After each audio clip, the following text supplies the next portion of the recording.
Chapter 5. Someone in the room. "I don't believe this," cried Hannah. "I don't believe it." She looked down at Millie, who sat unhappily at the kitchen table.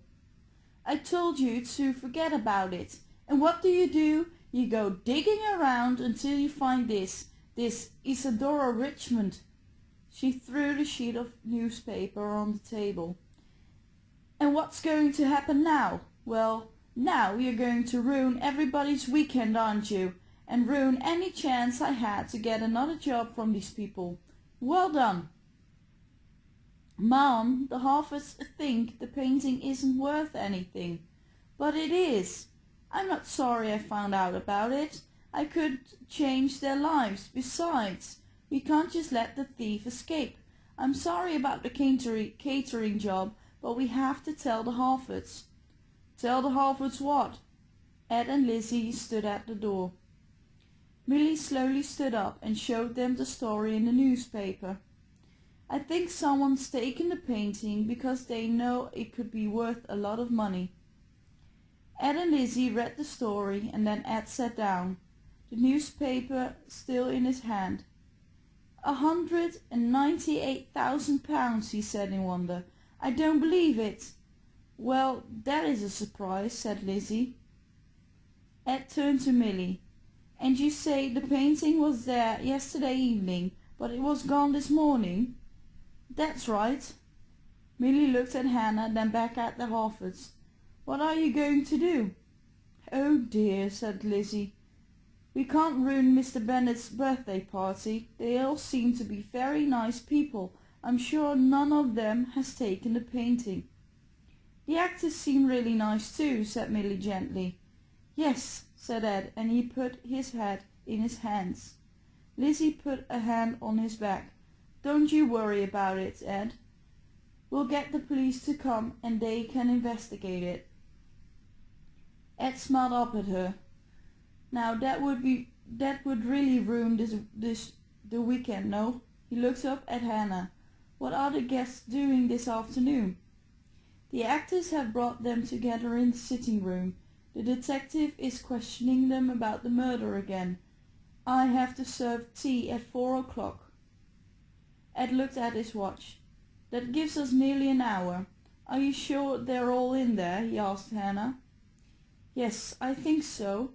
Oh, except Polly, the actor who was murdered last night. I saw her earlier going for a walk." "Right," said Ed. "Hannah, you need to make the afternoon tea. But may we borrow Millie to help us search the rooms?" "Search the rooms?" repeated Millie, her eyes wide. Ed stood up. "If we find a painting, we may find the thief, and instead of accusing everyone, we can talk to that one person quietly. If it turns out to be one of the actors, the guests need never know." Hannah smiled at that. "Okay," she said, "but be careful." "We'll look in the actors' rooms first," said Ed, "and we'll stay near each other. If you have a problem, Millie, just call." 13 minutes later, Millie was moving silently about one of the rooms. She looked under the bed, inside the cupboards, and behind the curtains. Going from room to room like this felt strange. The old house seemed to be watching her. She jumped at every small sound it made. She was glad this was the last room she had to search. There was a blue case against the wall. She looked at it uncomfortably. She didn't want to open it. Searching through other people's things wasn't nice. Most of the bags in the other rooms had been too small to hold the painting. The painting wasn't large, but it wasn't small either, so she hadn't looked inside them. But it could just fit in that case. Millie crept over and laid the case on the floor. There was a name on the top edge. Penny Harrington. Carefully Millie opened it. Suddenly a sharp voice behind her cut through the silence. "What do you think you're doing?"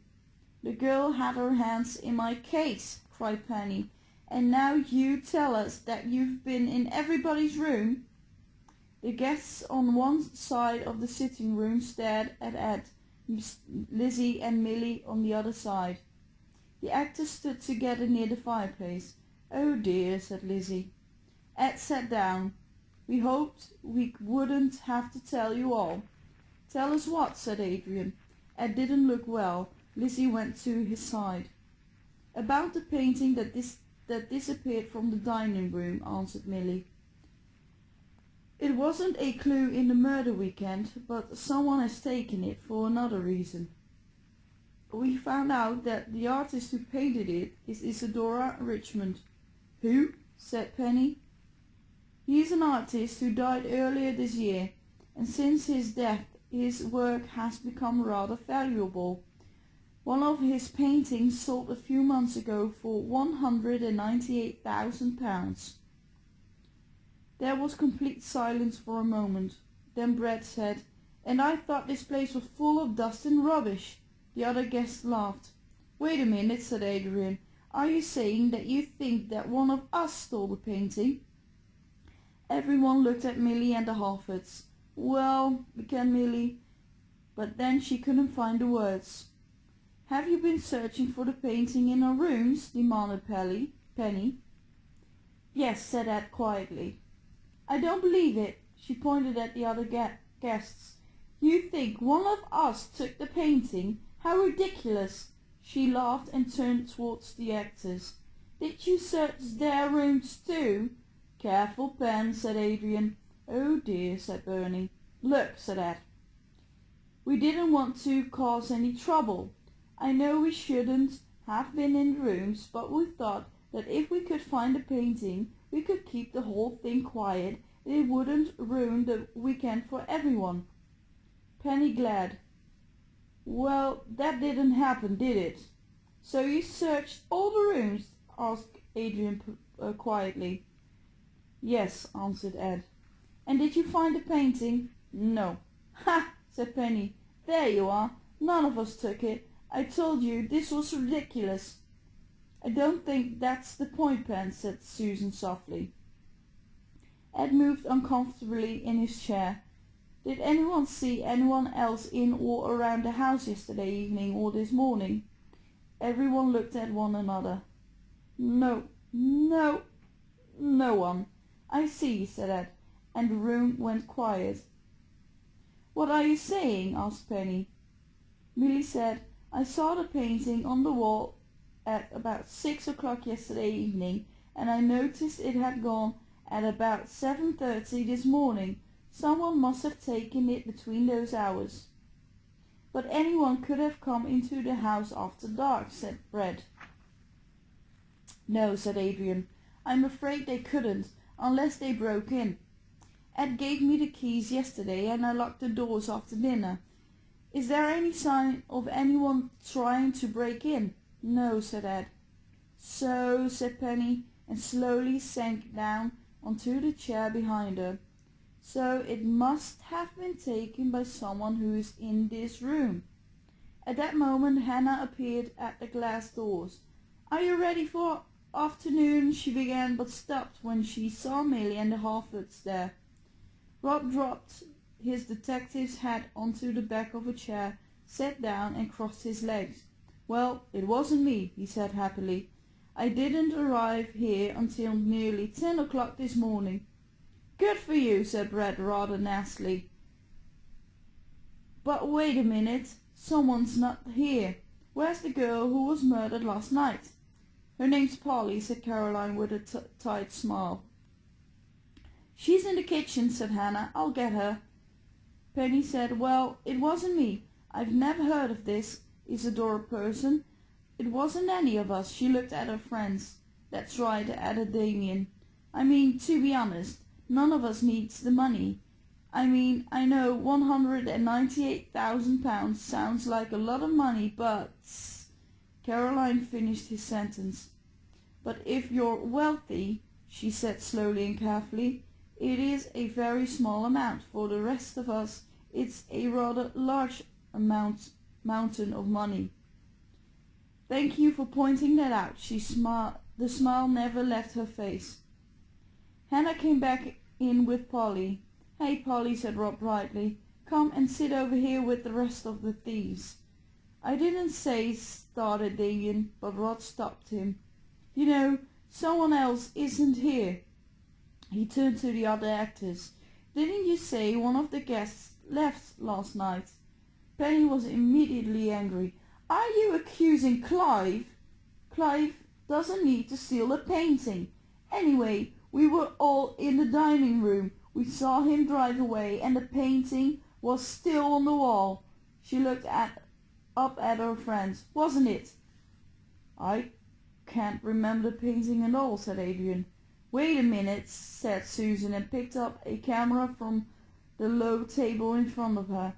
She turned it on and pushed a button on the back of it a few times.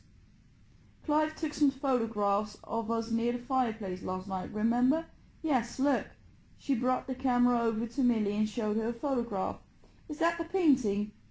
Behind a group of happy faces, "Murder in the Moonlight" was hanging on the wall. "Yes," said Millie.